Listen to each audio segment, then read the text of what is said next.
Assalamualaikum. Saya Wan Muhammad Izzat Akif bin Wan Muhammad Nasir. Saya merupakan pelajar ISMP Pendidikan Jasmani.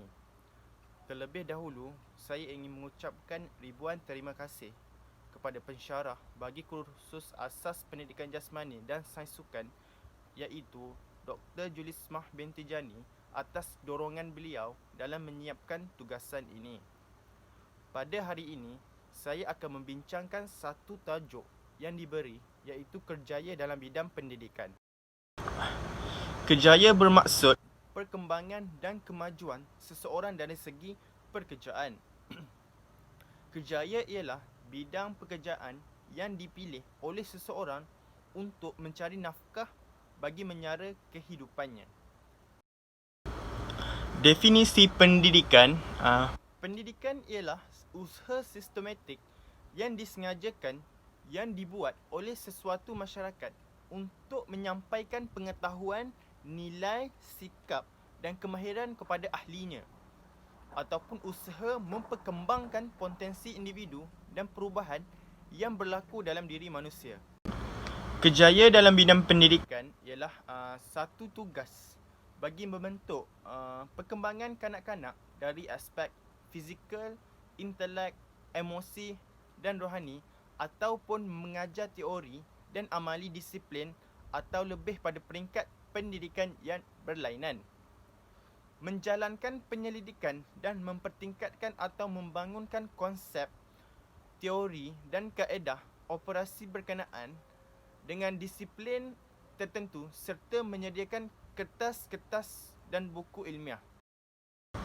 Okey, baiklah.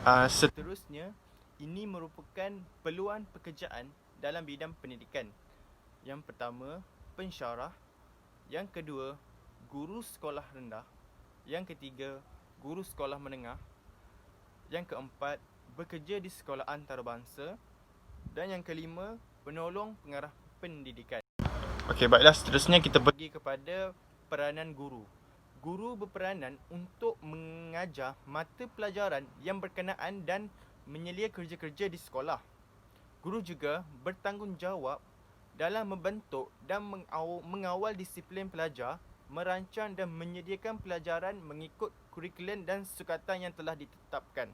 Sebagai contoh, guru perlu mengajar mengikut sukatan yang telah ditetapkan oleh Kementerian Pelajaran Malaysia. Dan ini merupakan tugas guru. Antaranya ialah yang pertama, mereka bentuk dan mengubah sesuai kurikulum serta menyediakan kursus pengajian mengikut keperluan. Yang kedua, memberi kuliah dan mengadakan tutorial, seminar dan sesi muamal. Yang ketiga, merangsang perbincangan dan pemikiran bebas di kalangan pelajar. Yang keempat, menyelia kerja, uji kaji dan amali yang dijalankan oleh pelajar jika perlu.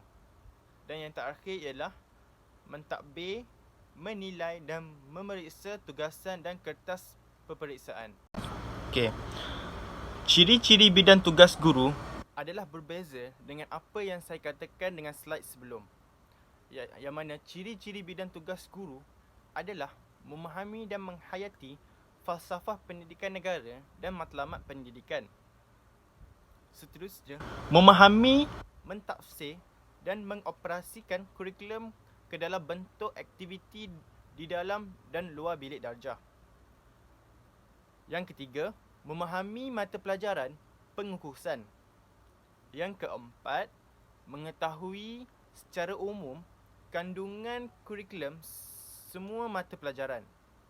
Dan yang terakhir adalah mengetahui keperluan alat bantu mengajar, peralatan dan bahan untuk mata pelajaran tertentu dan cara menggunakannya. Ini merupakan tahap pendidikan yang perlu dilalui oleh seseorang yang bakal bergelar pendidik, iaitu ijazah sarjana muda perguruan dan yang kedua, ijazah sarjana pendidikan. Antara contoh kerjaya yang berkaitan dengan pendidikan jasmani dalam bidang pendidikan, iaitu guru ataupun pensyarah. Okey, baiklah. Seterusnya saya akan terangkan antara tugas pensyarah dalam bidang sukan, yang mana berbeza dengan tugas guru. Tugas pensyarah dalam bidang sukan adalah memastikan bahawa pengajaran ilmu, pendidikan jasmani dan sains sukan berdasarkan maklumat terkini. Seterusnya, menjalankan penyelidikan, menyediakan kertas kerja, penerbitan tentang sukan bagi membantu mempertingkatkan mutu sukan. Dan yang terakhir, tugas pensyarah dalam bidang sukan adalah melatih guru pendidikan jasmani untuk menjadi guru yang berkaliber.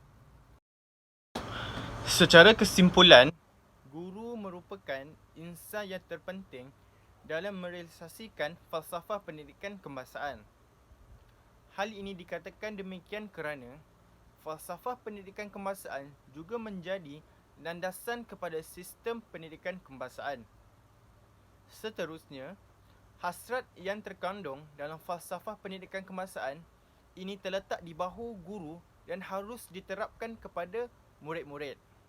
Oleh itu, guru haruslah sentiasa bersedia untuk menghadapi cabaran yang menguji profesion yang mulia ini dan sentiasa mempunyai komitmen yang tinggi dalam memartabatkan pendidikan negara yang berkualiti. Okey, itu sahaja daripada saya. Sekian, terima kasih.